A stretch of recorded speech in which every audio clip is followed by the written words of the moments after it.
बिस्मिल्लाहिर्रहमानिर्रहीम। अस्सलाम वालेकुम डियर व्यूअर्स। आज की ये वीडियो आप सबके लिए बहुत इम्पॉर्टेंट है क्योंकि मैं आज आपसे अपना इंटरव्यू एक्सपीरियंस शेयर करने वाला हूँ। यकीनन ये वीडियो आप सबके लिए बहुत हेल्पफुल होगी। अभी कुछ ही अर्सा पहले मेरा इंटरव्यू हुआ था। Federal government educational institutions cantt garrison के जो स्कूल्स थे उनमें टीचिंग और नॉन टीचिंग स्टाफ की जॉब्स आई हुई थी। तो मैंने EST के लिए अप्लाई किया हुआ था। EST stands for elementary school teacher. NTS के थ्रू ये जॉब्स आई थी। टेस्ट जो है मैंने अल्हम्दुलिल्लाह अच्छे नंबरों से क्लियर किया था। टेस्ट ना तो बहुत ज़्यादा आसान था ना ही बहुत ज़्यादा मुश्किल था, बल्कि एक नॉर्मल लेवल का टेस्ट था और मेरे 67 मार्क्स थे आउट ऑफ 100। पूरे पाकिस्तान में से तकरीबन 18 सीट्स पे तकरीबन 90 कैंडिडेट्स ने शॉर्ट लिस्ट हुए थे इंटरव्यू के लिए। उनमें अल्हम्दुलिल्लाह मेरा भी नाम था। तो बगैर वक्त ज़ाया किए मैं आपसे अपना इंटरव्यू एक्सपीरियंस शेयर करता हूं। तो जैसे ही मैं इंटरव्यू के लिए ऑफ़िस में इंटर होता हूं तो इंटरव्यू में जो पैनल होता है वो 2 बंदों का पैनल होता है। 2 सीनियर मोस्ट, मेरे ख्याल में डायरेक्टर रैंक के थे, तो वो बैठे हुए थे।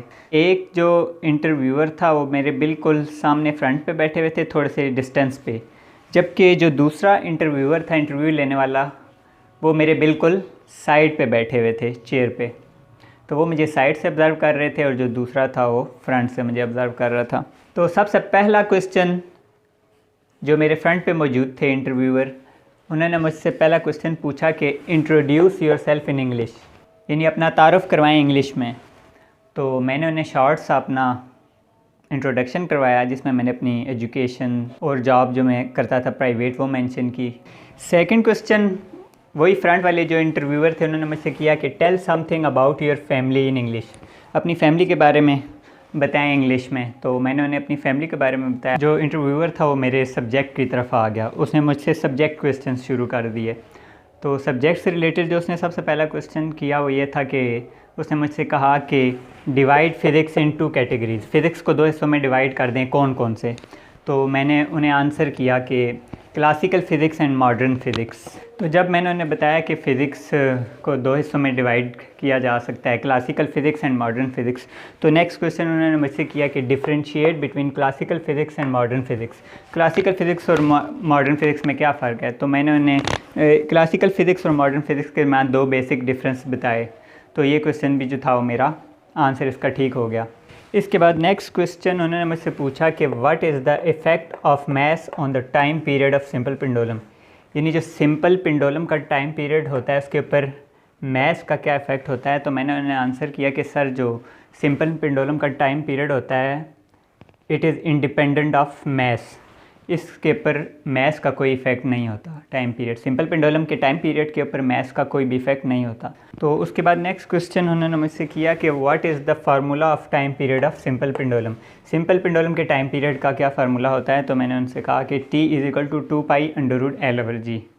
तो सब्जेक्ट से रिलेटेड वो तकरीबन आसान क्वेश्चन मुझसे कर रहे थे जो तकरीबन मुझे मोस्टली आते थे। इसके बाद नेक्स्ट क्वेश्चन उन्होंने मुझसे किया कि what is the relation between focal length and radius of curvature, यानी फोकल लेंथ और रेडियस ऑफ कर्वेचर के दरमियान क्या रिलेशन होता है। तो इसका क्योंकि मुझे आंसर नहीं आता था तो मैंने थोड़ी देर सोचने के बाद उनसे सॉरी कर दिया। तो इसका जो जवाब था वो क्या था, focal length is equal to half of radius of curvature, F = R/2, क्योंकि R जो होता है वो = 2F होता है। नेक्स्ट क्वेश्चन उन्होंने मुझसे पूछा डिफ़ाइन इलेक्ट्रोस्टैटिक्स। तो मैंने उन्हें बताया कि electrostatics is a branch of physics which deals with the study of charges at rest, यानी इलेक्ट्रोस्टैटिक्स में हम चार्जेस की स्टडी करते हैं एट रेस्ट, यानी जब वो रेस्ट में होते हैं।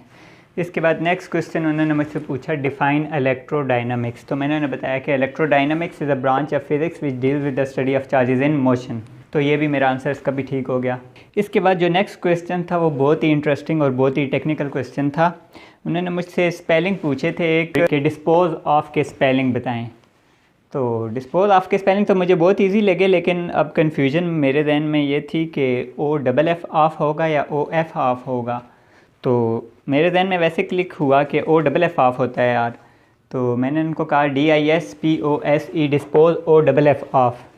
तो उन्होंने मुझसे पूछा कि OFF ऑफ या OF ऑफ। तो फिर मेरे जहन में आया कि यार OF ऑफ इसके साथ प्रपोजिशन लग सकती है।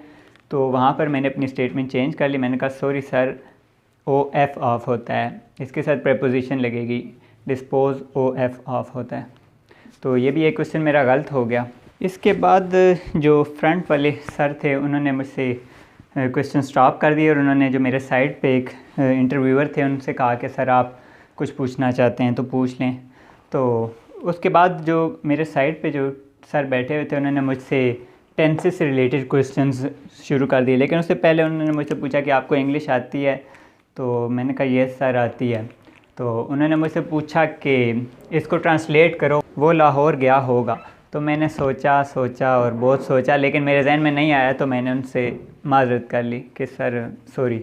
तो जब मैं घर आया और फ्रेंड से मैंने पूछा तो जो इंग्लिश के मेरे एक फ्रेंड थे तो उन्होंने मुझसे कहा कि वो लाहौर गया होगा, इसका जो इंग्लिश में ट्रांसलेशन है वो ऐसे होगी, he would have gone to Lahore. इसके बाद उन्होंने मुझसे नेक्स्ट टेंस पूछा कि वो खाना खा चुका होगा, ट्रांसलेट इनटू इंग्लिश। तो इस पर भी मैंने सोचा, तो इसका भी आंसर मेरे जहन में नहीं आया। इस पर भी मैंने उनसे सॉरी माज़रत कर ली कि सर सॉरी। तो इसका भी मुझे फ्रेंड ने बताया कि इसकी ट्रांसलेशन जो है वो खाना खा चुका होगा, ही वुड हैव ईटन अ मील। इसके बाद उन्होंने मुझसे बड़ा आसान सा टेंस पूछा कि वो क्रिकेट खेलता है, ट्रांसलेट इनटू इंग्लिश। तो ये तो बहुत इजी सेंटेंस था प्रेजेंट इंडेफिनिट टेंस का, तो मैंने उससे कहा कि सर ही प्लेज़ क्रिकेट। तो ये भी मेरा आंसर ठीक हो गया इसका। इसके बाद नेक्स्ट टेंस उन्होंने मुझसे पूछा वो लाहौर गया, ट्रांसलेट इनटू इंग्लिश। तो मैंने उनसे कहा कि ही वेंट टू लाहौर। तो इसका भी मेरा आंसर ठीक हो गया। इसके बाद नेक्स्ट क्वेश्चन उन्होंने मुझसे किया कि फ्यूचर परफेक्ट टेंस की क्या पहचान होती है ना, इसके बारे में हमें बताएं। तो मैंने थोड़ा सा सोचने के बाद उनसे कहा कि सर ऐसा जुमला जिसके आखिर में चुका होगा, चुके होंगे या चुकी होंगी आए, तो वो फ्यूचर परफेक्ट टेंस की ये पहचान है उर्दू में। तो वो उन्होंने मुझसे पूछा कि इंग्लिश में इसकी क्या पहचान है, तो मैंने उनसे माज़रत कर ली, सॉरी सर। इसके बाद नेक्स्ट उन्होंने मुझसे क्वेश्चन किया कि पास्ट परफेक्ट टेंस की क्या पहचान होती है, वो बताएं हमें। तो मैंने थोड़ा सा सोचने के बाद उन्हें आंसर किया कि सर ऐसा जुमला जिसके आखिर में चुका था, चुके थे आए, तो वो पास्ट परफेक्ट टेंस होता है। तो इसकी भी उन्होंने मुझसे इंग्लिश में पहचान पूछी, तो इसकी भी मुझे इंग्लिश में नहीं आती थी पहचान, तो मैंने उन्हें सॉरी कर दिया। इसके बाद जो लास्ट क्वेश्चन उन्होंने मुझसे किया वो जनरल नॉलेज का क्वेश्चन था। उन्होंने मुझसे पूछा कि 2 यूरोपियन कंट्रीज़ के नेम बताएं जिनके पाकिस्तान के साथ अच्छे ताल्लुकात हैं। तो मैंने थोड़ा सा सोचा, लेकिन मेरे जहन में इसका भी कोई आंसर नहीं आया, तो मैंने उनसे माज़रत कर ली, सॉरी सर इसका आंसर मुझे नहीं आता। तो उसके बाद उन्होंने मुझसे कहा कि okay you may go now, अब आप जा सकते हैं। तो यहाँ पर अब डियर व्यूअर्स आप मेरे इंटरव्यू एक्सपीरियंस से ये आइडिया लगा सकते हैं कि उन्होंने मुझसे सबसे पहले इंट्रोडक्शन मेरा लिया, उसके बाद वो मेरे सब्जेक्ट की तरफ आए। सब्जेक्ट से रिलेटेड काफ़ी क्वेश्चंस उन्होंने मुझसे किए। मैं क्योंकि फ़िज़िक्स का था तो उन्होंने मुझसे फ़िज़िक्स से रिलेटेड काफ़ी क्वेश्चंस किए। तो जिसका जो सब्जेक्ट होता है वो उससे उसी सब्जेक्ट से रिलेटेड क्वेश्चंस करते हैं। इसके बाद उनका इंग्लिश पे भी काफ़ी ज़्यादा था फोकस। जो दूसरे वाले सर थे जो मेरे साइड पे बैठे हुए थे, साइड से मुझे ऑब्ज़र्व कर रहे थे, उन्होंने मुझसे इंग्लिश से रिलेटेड काफ़ी क्वेश्चंस किए। उन्होंने मुझसे ख़ास तौर पर टेंसेस से रिलेटेड उन्होंने मुझसे काफ़ी क्वेश्चंस किए।